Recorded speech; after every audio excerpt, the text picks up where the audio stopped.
നമസ്കാരം. സുഭാഷിതം ഡിജിറ്റൽ ചാനലിലേക്ക് സ്വാഗതം. വളരെ പ്രമുഖരായിട്ടുള്ള രാഷ്ട്രീയ നേതാക്കൾ കൂടി നേടിത്തന്നതാണ് ഈ കേരളം. കാരണം കേരളത്തിൽ സാമൂഹ്യ നവോത്ഥാനം ഒരു കാലഘട്ടത്തിൽ നടന്നിരുന്നു.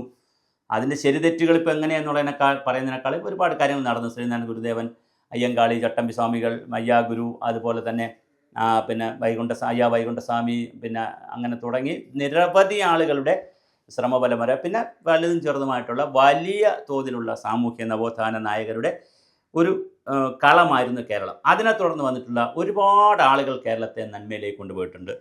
അതിൽ ആദർശ രാഷ്ട്രീയത്തിൻ്റെ ആളുകളുണ്ട്. വളരെ കൃത്യമായി തൻ്റെ ജീവിതമൊക്കെ ആദർശത്തിന് വേണ്ടിയും സമൂഹത്തിന് വേണ്ടി മാറ്റിവെച്ച് പ്രവർത്തിച്ച് ജയിലിൽ കിടന്നവർ, കള്ളക്കേസിൽപ്പെട്ടവർ ഒരുപാട് ആളുകളുണ്ട്. അതിൽ പ്രധാനപ്പെട്ട ഒരു ആളാണ് വെളിയം ഭാർഗവൻ.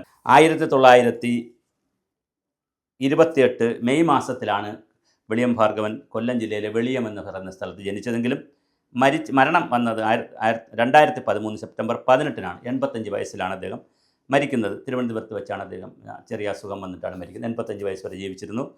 ഒരുപാട് പദവികളിൽ അദ്ദേഹം ഇരുന്നിട്ടുണ്ട്. അദ്ദേഹത്തിൻ്റെ ജീവിതരേഖ എന്ന് പറയുന്നത് തന്നെ നിയമസഭയിൽ, ഒന്നാം നിയമസഭയിൽ അദ്ദേഹം ഉണ്ടായിരുന്നു. 1960 ചടയമംഗലത്തെ പ്രതിനിധീകരിച്ചുണ്ടായിരുന്നു.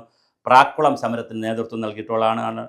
12 വർഷക്കാലം 4 പ്രാവശ്യമായിട്ട് 12 വർഷക്കാലം സംസ്ഥാന സെക്രട്ടറി ആയിരുന്നു. അങ്ങനെ വളരെ വളരെ വലിയ ഒരു രാഷ്ട്രീയ ജീവിതമുള്ള ആളാണ്. 48 കമ്മ്യൂണിസ്റ്റ് പാർട്ടിയിൽ 28 ചേർന്നെങ്കിലും 20ാമത്തെ 20ാമത്തെ വയസ്സിൽ 48 പാർട്ടിയിൽ ചേർന്നു.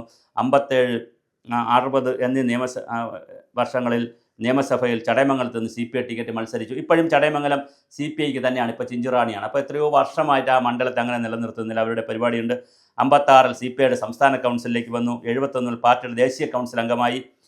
84 മുതൽ 98 വരെ PK വാസുദേവൻ കമ്മ്യൂണിസ്റ്റ് പാർട്ടി സംസ്ഥാന സെക്രട്ടറി ആയിരുന്നപ്പോൾ അസിസ്റ്റന്റ് സെക്രട്ടറിയും, 98 മുതൽ 2010 വരെ ദീർഘകാലം പാർട്ടി സെക്രട്ടറിയുമായിരുന്നു. വളരെ പ്രധാനപ്പെട്ട പദവികളിൽ അത് ഇരുന്നിട്ടുണ്ട്. 10-12 വർഷക്കാലം സംസ്ഥാന സെക്രട്ടറി ആയിരുന്നു. 4 വർഷക്കാലം അസിസ്റ്റന്റ് സെക്രട്ടറി ആയിരുന്നു. ദേശീയ കൗൺസിൽ 71 മുതൽ ദേശീയ കൗൺസിൽ അംഗമായിരുന്നു. അതുപോലെ 1957-60 നിയമസഭാ അംഗമായിരുന്നു. ചടയമംഗലത്തുനിന്ന് CPIയുടെ സംസ്ഥാന എക്സിക്യൂട്ടീവ് അംഗമായിരുന്നു. സംസ്ഥാന കൗൺസിൽ അംഗമായിരുന്നു. സ്റ്റുഡൻസ് ഫെഡറേഷനിൽ SFIയുടെ സംസ്ഥാന SFIയിൽ ISFൻ്റെ അന്ന് SFI ആണല്ലോ, സ്റ്റുഡൻസ് ഫെഡറേഷൻ്റെ സംസ്ഥാന വൈസ് പ്രസിഡൻ്റ് ആയിരുന്നു. അന്ന് SFI അല്ല, സ്റ്റുഡൻസ് ഫെഡറേഷനാണ്. സംസ്ഥാന വൈസ് പ്രസിഡൻ്റ് ആയിരുന്നു. 48 കമ്മ്യൂണിസ്റ്റ് ജീവിതം നയിച്ച ആളാണ്. റിട്ടയർഡ് ടീച്ചറായിട്ടുള്ള സുനിതയാണ് ഭാര്യ. മകളെന്ന് പറയുന്ന ഏക മകളാണ് മഞ്ജു. KCBയിൽ വർക്ക് ചെയ്യുന്ന. അങ്ങനെ വളരെ മനോഹരമായിട്ടുള്ള ഒരുപാട് രാഷ്ട്രീയ ത്യാഗങ്ങളൊക്കെ സഹിച്ചിട്ടുള്ള ആദർശ രാഷ്ട്രീയത്തിൻ്റെ ഒരു വലിയ രൂപമായിരുന്നു വെളിയം ഭാർഗവൻ.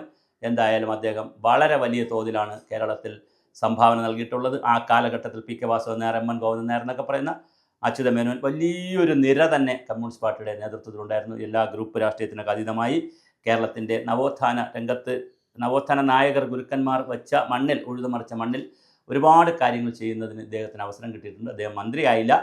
അപ്പോൾ ഒരുപക്ഷെ മന്ത്രിയൊക്കെ ആയിരുന്നെങ്കിൽ കുറേ കൂടി കോൺട്രിബ്യൂഷൻ വരുമായിരുന്നു. മന്ത്രിയായില്ല. പക്ഷേ CPIയുടെ, ഇന്ത്യൻ കമ്മ്യൂണിസ്റ്റ് പാർട്ടിയുടെ വളരെ പ്രധാനപ്പെട്ട നേതാവായി അദ്ദേഹം വന്നിരുന്നു. അദ്ദേഹത്തിൻ്റെ ആത്മാവിന് നിത്യശാന്തി നേരുന്നു. അത് കമ്മ്യൂണിസ്റ്റുകാരായതുകൊണ്ട് അങ്ങനെയൊന്നുമില്ല, എന്നാലും ഞാൻ പറയുന്നു. അദ്ദേഹത്തിന് എൻ്റെ ഈ ദിനത്തിൽ അദ്ദേഹത്തിന് പ്രണാമം അർപ്പിക്കുന്നു. വെളിയം ഭാർഗവനെ പോലുള്ള ആദർശധീരരായ രാഷ്ട്രീയക്കാരാണ് നമ്മുടെ രാഷ്ട്രീയ രംഗത്ത്, എല്ലാ രംഗത്തും ആവശ്യം. അതുകൊണ്ട് തന്നെ അദ്ദേഹത്തിൻ്റെ ഈ ദിനത്തിൽ, ഈ ഓർമ്മ ദിനത്തിൽ എല്ലാ ആദരാഞ്ജലികളും അർപ്പിക്കുന്നു.